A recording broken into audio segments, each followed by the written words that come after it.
Baik,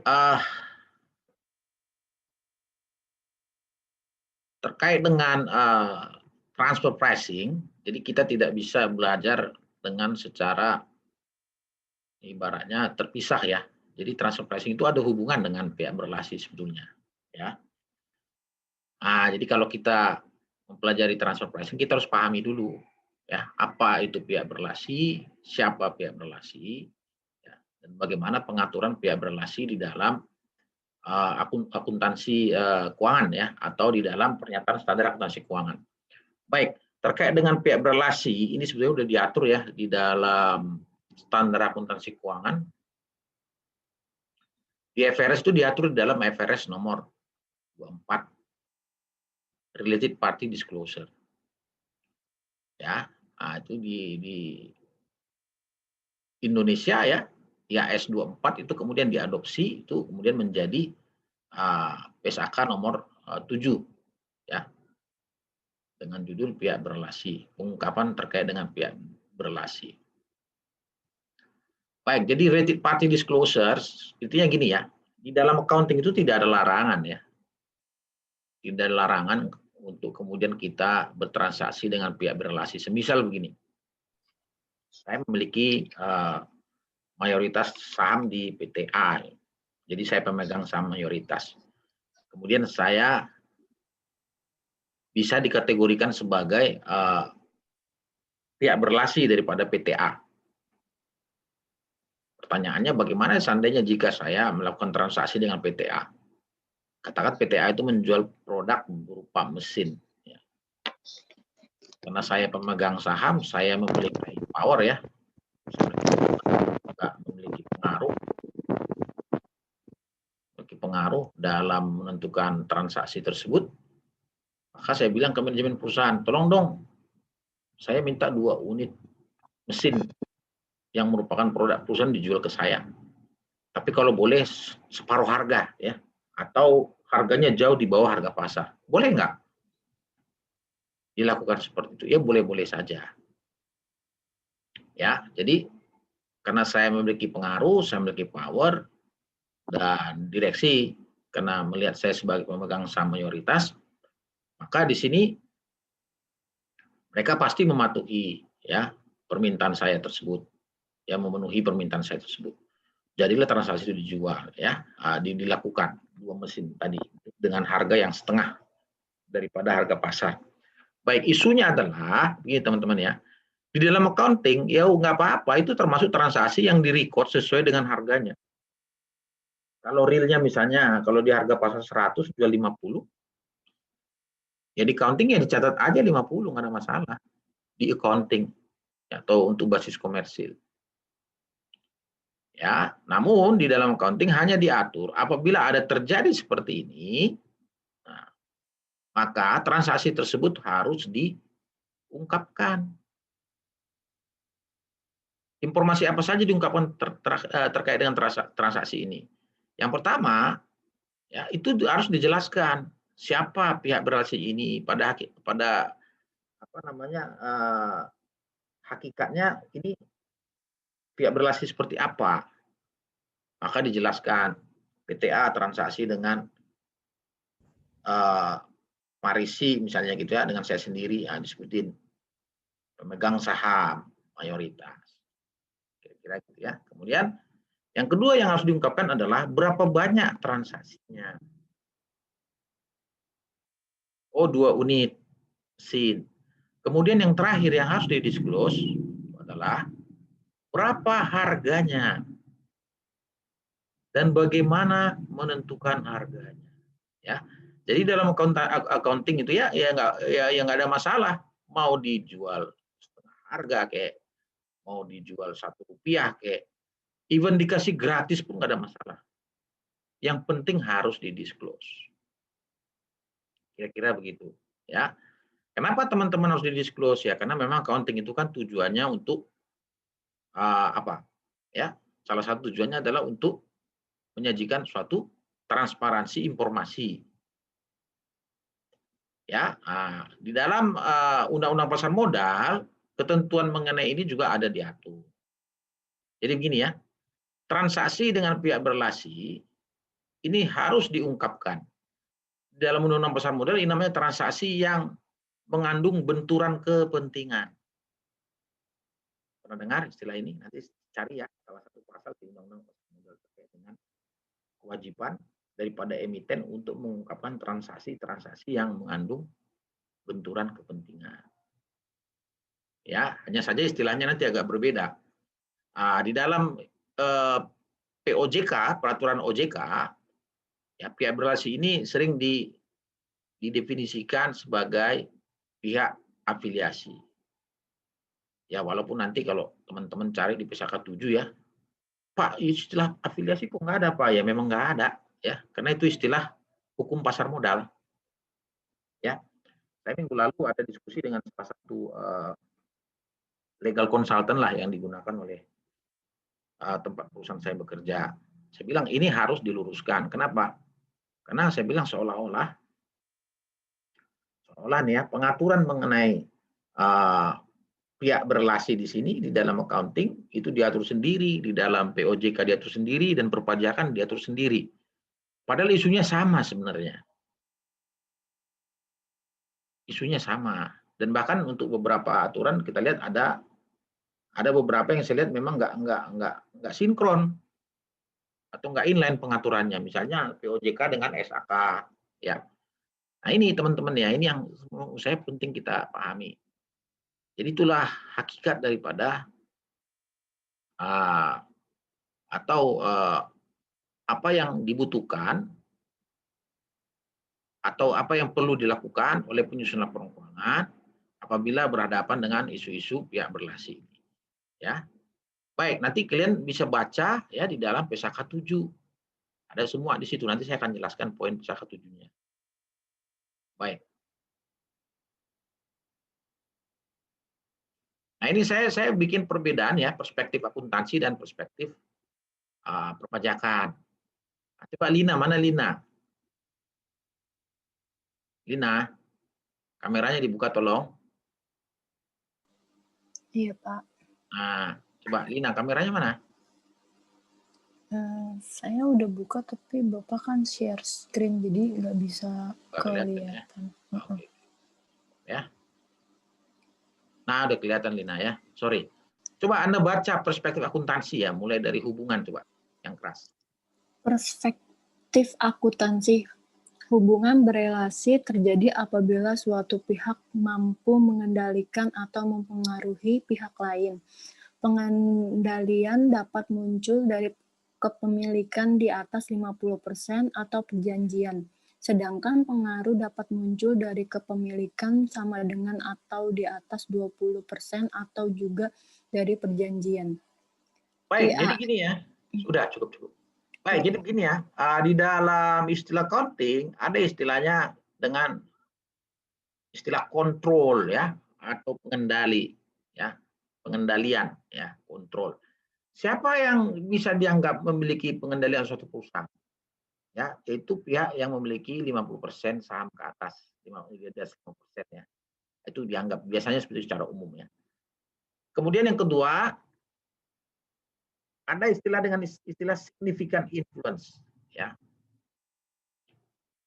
Significant influence atau ya pengaruh signifikan. Jadi kalau seseorang dikatakan memiliki pengaruh signifikan di suatu perusahaan, maka biasanya dia memiliki di atas 20% sampai 50%. Itu significant influence. Ya. Baik. Ini kalau Anda memiliki 50% ke atas, maka perusahaan yang tadi yang menerbitkan saham tadi, perusahaan investi tadi Anda sebut dengan istilah anak perusahaan. Dan Anda pemilik saham mayoritas. Kalau Anda memiliki 20% ke atas sampai 50, maka perusahaan itu disebut dengan perusahaan asosiasi. Ya, perusahaan asosiasi. Pernah dengar istilah perusahaan asosiasi? Ya, jadi kalau Anda disebutkan memiliki perusahaan asosiasi, artinya Anda memiliki significant influence.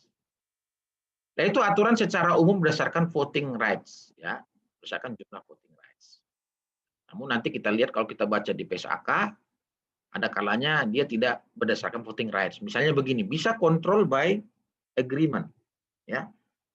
Artinya saya bisa dianggap sebagai pengendali walaupun saya tidak memiliki saham atau bahkan memiliki saham katakan tapi sedikit. Tapi saya mengendalikan karena adanya perjanjian.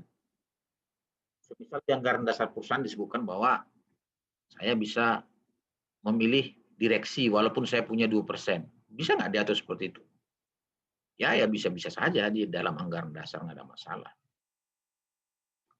Ya karena memang pendirian PT itu kan tetap basisnya adalah di Undang-Undang PT. Undang-Undang PT itu banyak mengatur istilah keperdataan, ya. Isu-isu keperdataan dalam hukum perdata berlaku azas kebebasan berkontrak.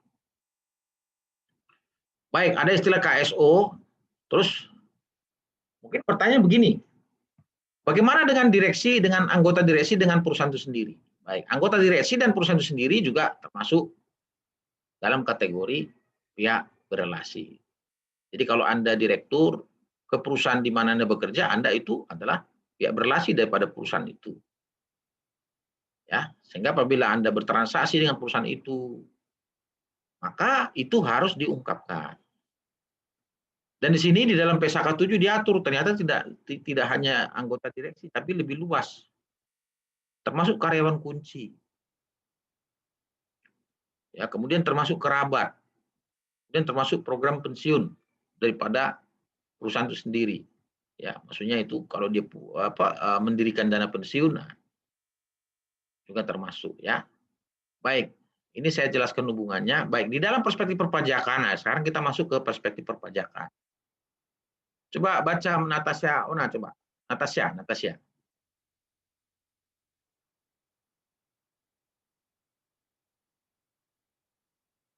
Halo? Ya, Pak. Ya, coba Natasha. Mulai perspektif perpajakan. Perspektif coba. perpajakan. Kameranya dibuka, coba. Undang-undang. Kenapa, Pak? Kameranya dibuka, tolong.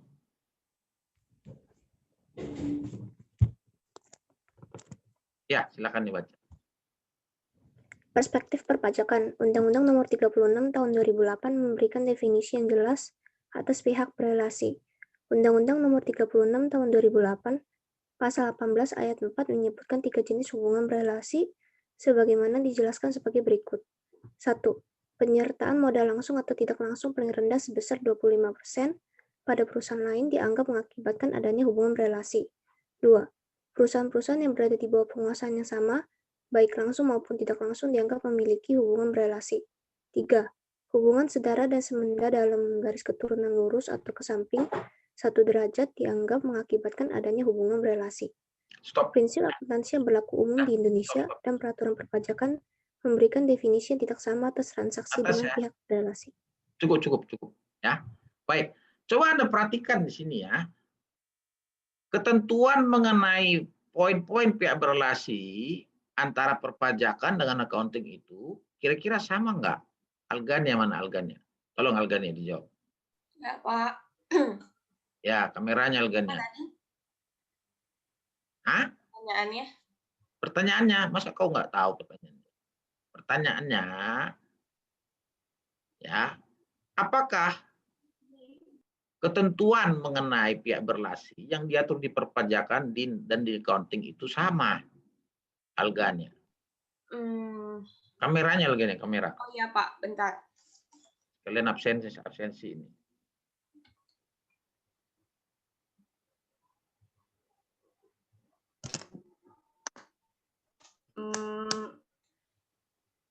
Ketentuan perpajakan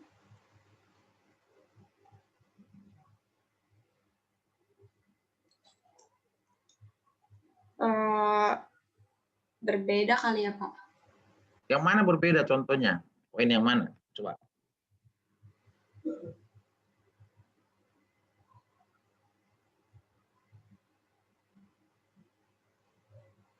Kalau yang bentar, Pak.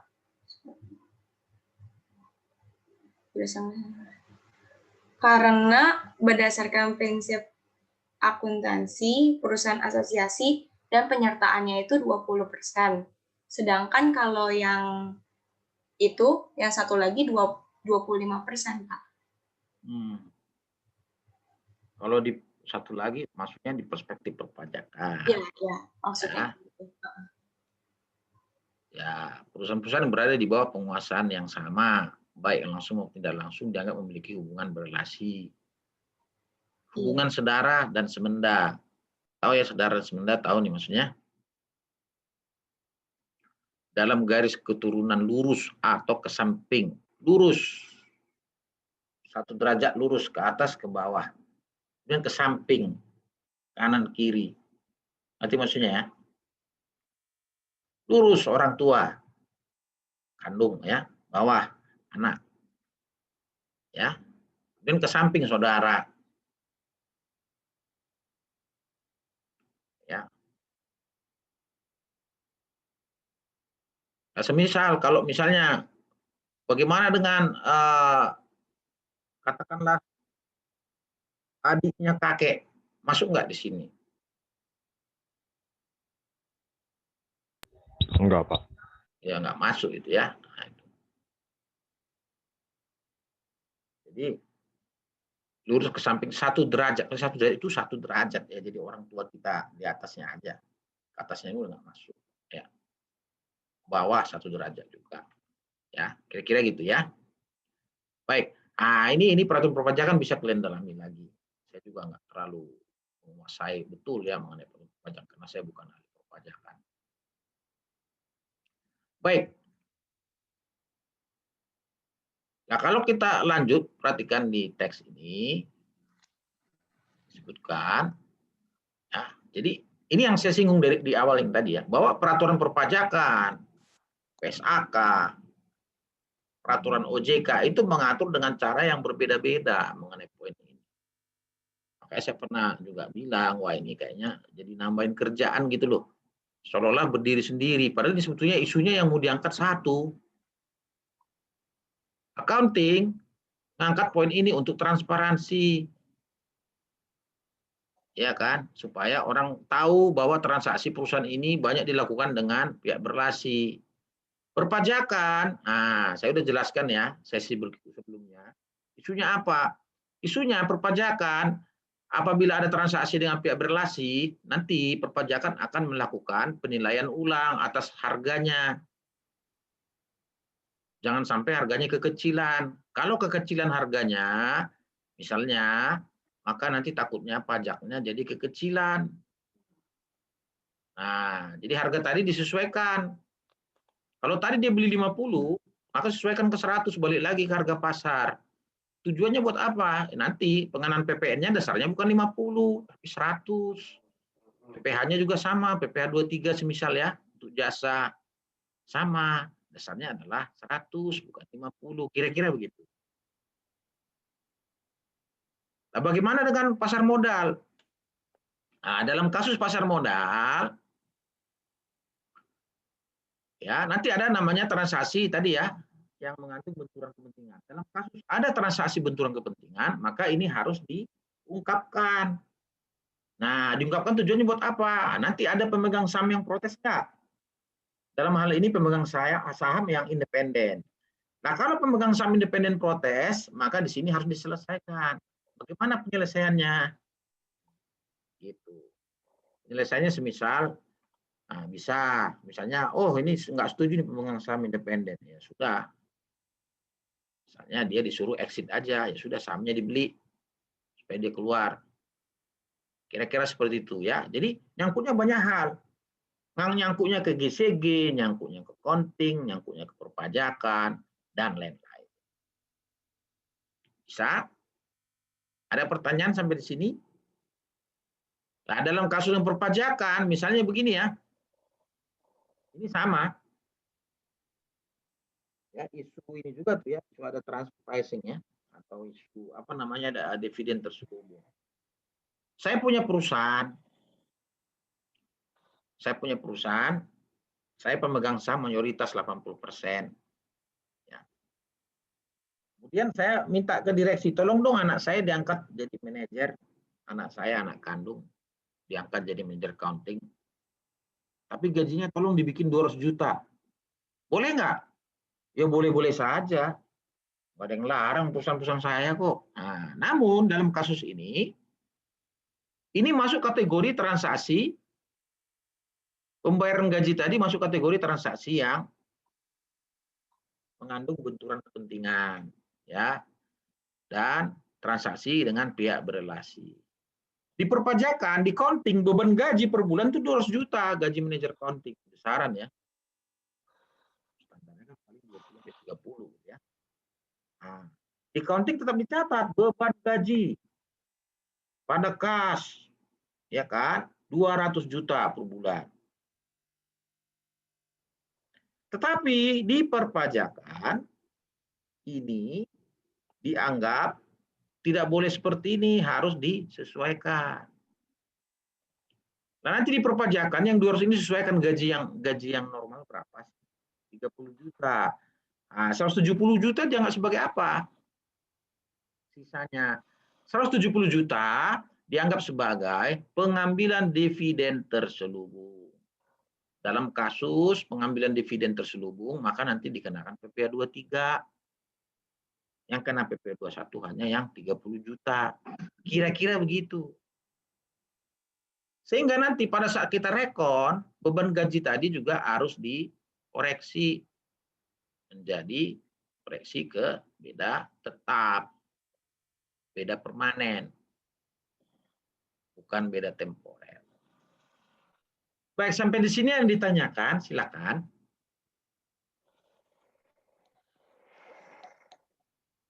Pak, kalau hubungan berelasi sama hubungan istimewa sama ya, Pak? Oke, baik, pertanyaannya bagus ya.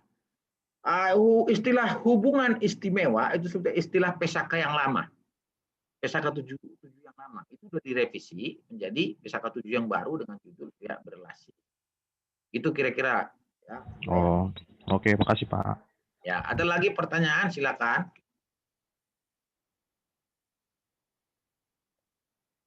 Bagaimana Ibu Vivi? Belum, Pak. Belum ada pertanyaan?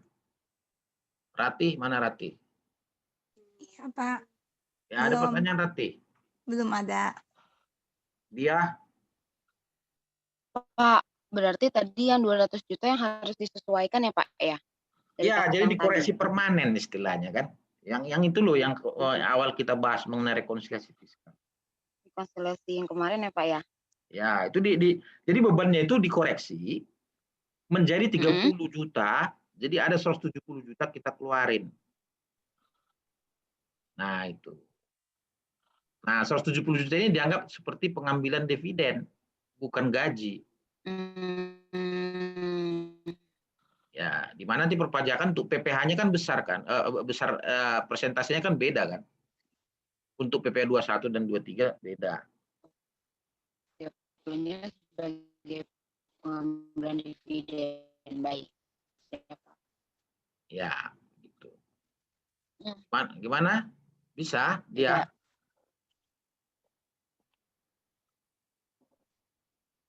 Baik. Ya, ini dia suaranya putus-putus dia. Baik, ada lagi pertanyaan yang lain, silakan. Pak, bisa Pak. Ya, gimana? Halo, sorry, suaranya putus-putus. Ratih ya? Ya, silakan Ratih. Enggak, Pak. Oh, nggak ada pertanyaan. Oke. Jenny?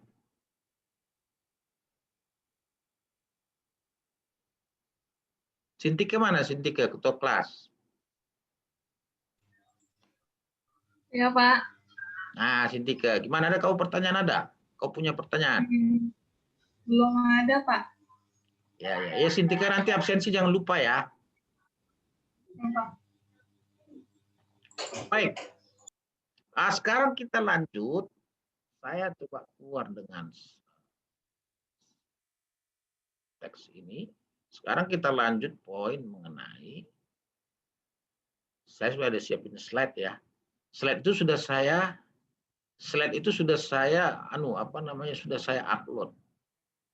Saya nggak tahu kalian udah baca belum. Uploadnya baru tadi pagi sih. Saya nyari-nyari baru ketemu saya slide ini ya. Kelihatan? Belum ya?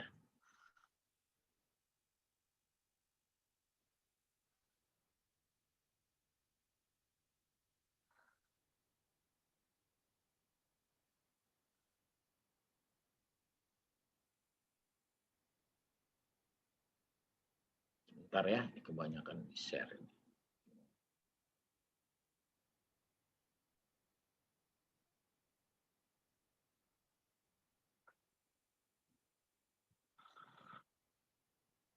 Oke, baik. Sekarang kelihatan ya? Kelihatan, Pak. Oke, baik. Jadi di sini ini saya kasih satu slide yang menurut saya ini cukup lengkap dan masih relevan hingga saat ini. Udah lama, slide saya udah lama nih, tahun 2014. Udah 6 tahun lalu. Ya, jadi slide ini nanti akan membantu Anda sesuai counting untuk mengidentifikasi siapa-siapa saja sih pihak berelasi itu. Ini konsep pihak berelasi ya, berdasarkan IAS 24.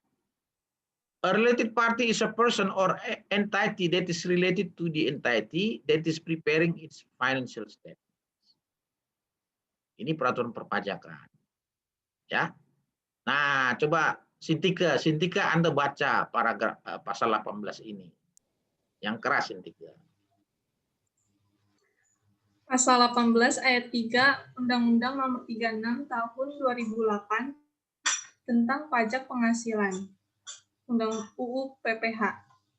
Direktur Jenderal Pajak berwenang untuk menentukan kembali besarnya penghasilan dan pengurangan serta menentukan utang sebagai modal untuk menghitung besarnya penghasilan kena pajak bagi wajib pajak yang mempunyai hubungan istimewa dengan wajib pajak lainnya sesuai dengan kewajaran dan kelaziman usaha yang tidak dipengaruhi oleh hubungan istimewa dengan menggunakan metode perbandingan harga antara pihak yang independen, metode harga penjualan kembali, metode biaya plus, atau metode lainnya. Ya, baik. Baik, jadi Sintika, kira-kira gini ya Sintika ya. Ini sudah gini, DJP berwenang menentukan kembali besarnya penghasilan atau pengurangan, maksudnya besarnya revenue atau beban. Apabila ini berkaitan dengan transaksi dengan pihak berelasi. Nah, di dalam undang-undang perpajakan istilahnya belum diganti, masih mengacu ke PSAK yang lama, hubungan istimewa tadi yang ditanya Sujaya tadi. Ya, nah ini transaksi seperti ini, baik itu terkait dengan revenue, expense, itu harus disesuaikan sesuai dengan kewajaran dan kelaziman. Bagaimana menentukan kesesuaiannya, wajarannya? Yaitu dengan menggunakan metode perbandingan harga antara pihak independen, metode harga penjualan kembali, metode biaya plus, cost plus, atau metode lainnya. Nah ini nanti akan saya jelaskan di sesi berikutnya. Ya, ini benar. Ya. Nah ini yang saya bilang tadi, yang pasar modal. Ini masih undang-undang yang masih berlaku ya, undang-undang pasar modal nih. Undang-undang nomor 8 ya, tahun 95. Coba pasal 82 ya. Coba siapa nih lagi sekarang ya.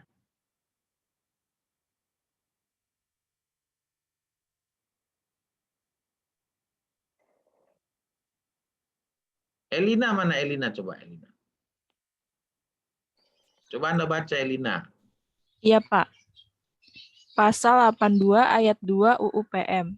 Bapepam mewajibkan emiten dan perusahaan publik untuk memperoleh persetujuan mayoritas pemegang saham independen apabila emiten atau perusahaan publik tersebut melakukan transaksi di mana kepentingan ekonomis emiten atau perusahaan publik tersebut berbenturan dengan kepentingan ekonomis pribadi direktur, komisaris, atau pemegang saham utama emiten atau perusahaan publik dimaksud. Ya baik, jadi Bapepam nanti di sini diganti dengan OJK ya. Jadi Bapepam itu adalah lembaga yang sudah lama, yang sudah bubar, diganti dengan Otoritas Jasa Keuangan ya. Baik, jadi di sini OJK itu mewajibkan emiten dan perusahaan publik untuk memperoleh persetujuan mayoritas pemegang saham independen. Jadi kalau ada transaksi berbenturan kepentingan, itu harus mendapat persetujuan mayoritas pemegang saham independen. Saya kira gitu. Ya, baik. Nah, jadi siapakah pihak berrelasi? Jadi kalau di dalam perpajakan dikenal masih menggunakan istilah lama ya, pihak memiliki hubungan istimewa. Di dalam peraturan pasar modal, istilah pihak berrelasi dikenal dengan istilah pihak-pihak yang berpotensi ini ya, melakukan transaksi yang berbenturan kepentingan atau dengan istilah afiliasi ya. Siapakah pihak berrelasi? Nah, ini yang pertama. Siapa itu yang pertama? Yang pertama adalah pemegang saham. Immediate holding ini pemegang saham. Jadi misalnya ada PTA dimiliki PTB, PTB dimiliki PTC, PTC dimiliki PTD. Nah, ini semua masuk kategori pihak berrelasi. Immediate holding, intermediate holding, ultimate holding. Kemudian apabila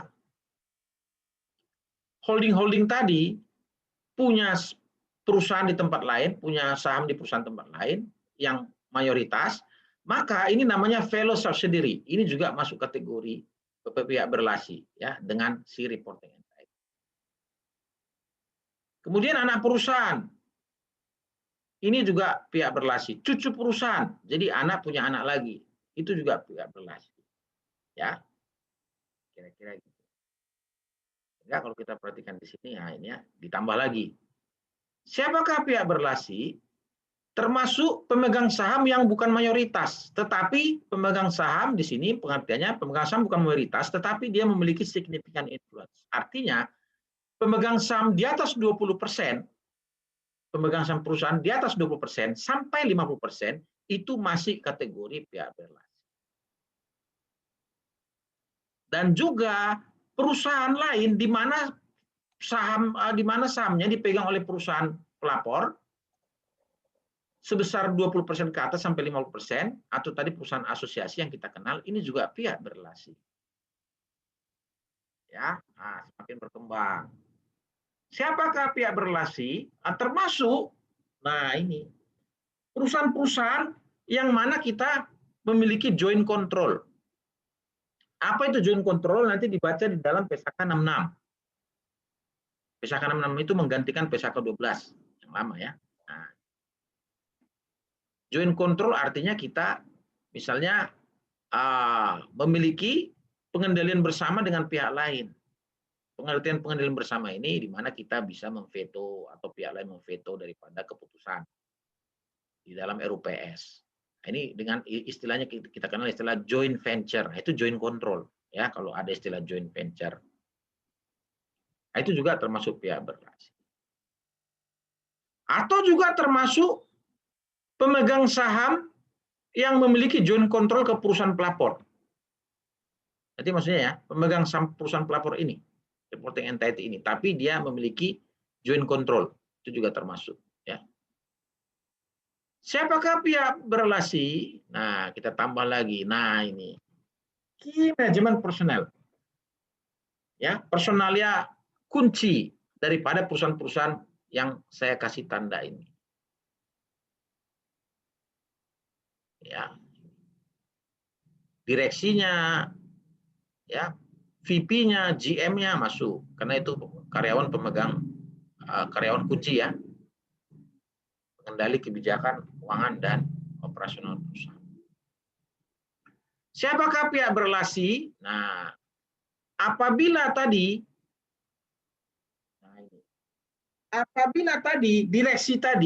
direksi perusahaan kita misalnya memiliki saham mayoritas di perusahaan lain, itu juga pihak berrelasi. Tapi ingat, apabila ada si A misalnya, direksi di PT A, dan dia direksi di PT B, PT A dan B bukan pihak berrelasi. Karena dia hanya direksi. Tapi kalau dia misalnya direksi di PT A, kemudian si anggota direksi tadi juga memiliki saham di PT B, maka A dan B itu pihak berrelasi. Ya, jadi baik perusahaannya dia sendiri atau cucu perusahaannya atau perusahaan asosiasinya si key manajemen personal ini semua pihak berrelasi. Nah, ini ditambah lagi.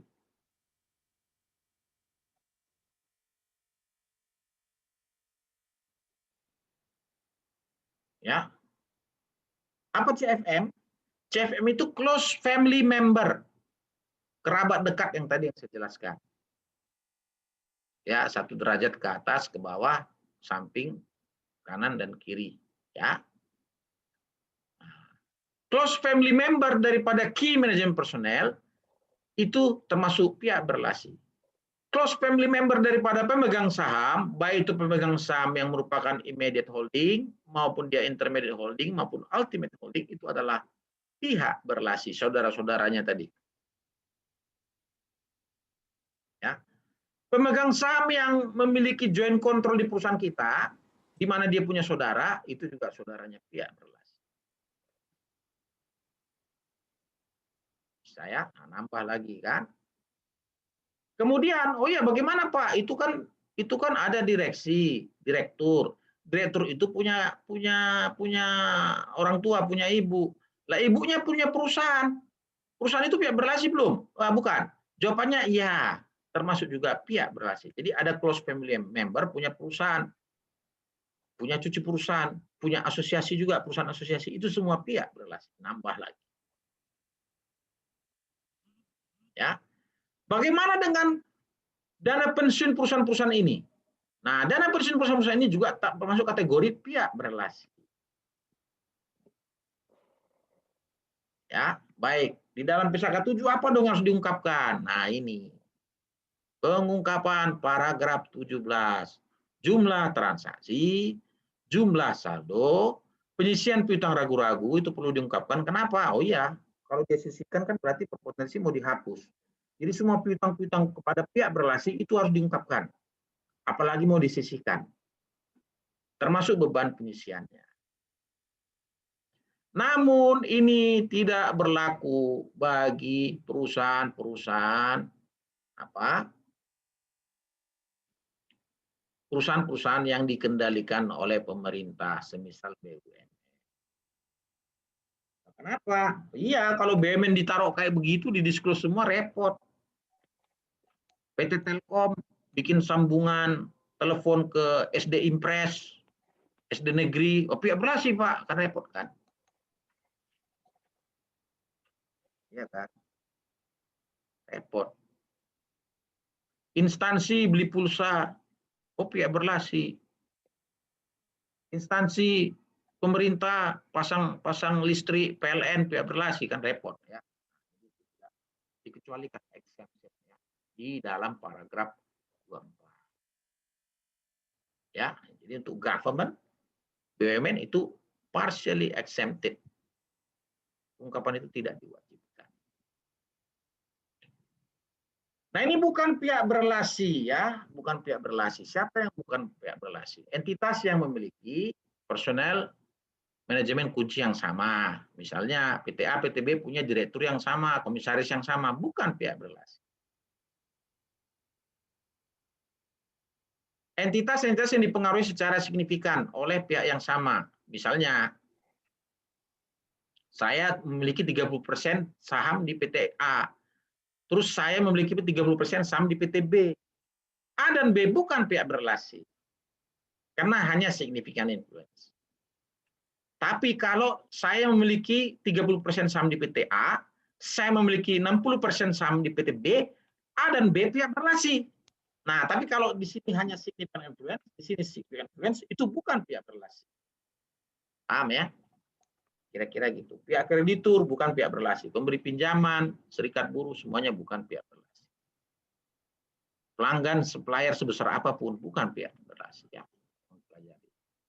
Nah, ini contohnya nih ya. Who are the related party? Siapa nih pihak related party daripada X? Coba Sujaya. Sekalian latihan nih Sujaya ya. Entity X, kalau entity H masuk nggak pihak berrelasi?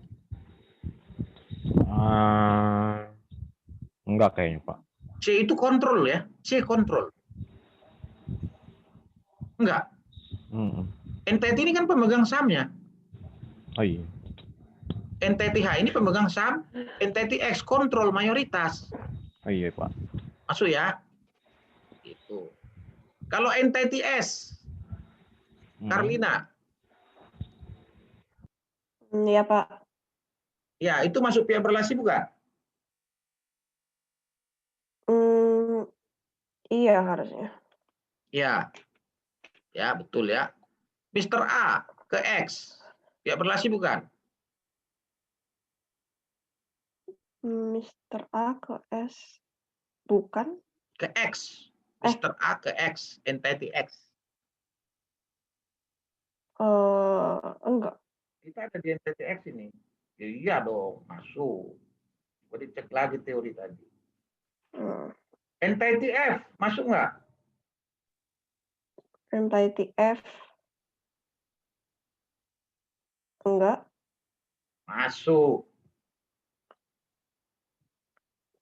Yang tidak masuk adalah NTT G. Itu nggak masuk. Kenapa? Kan saya sudah jelasin tadi. Kalau dia SI di sini itu hilang udah.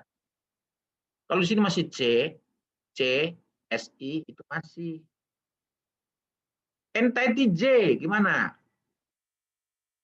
Elina? Enggak, Pak. Masuk. Karena di sini C. Kalau tadi di sini SI nggak masuk. Yang ini.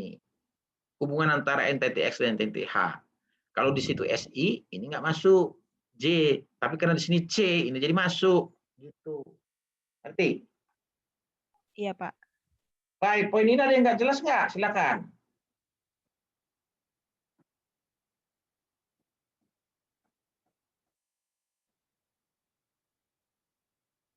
Ada pertanyaan?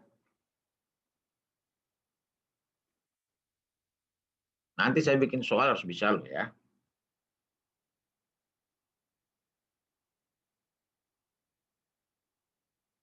Sampai nggak bisa. Ya. Baik. Ini juga nanti tolong kalian inilah ya. Baca-baca, lihat-lihat.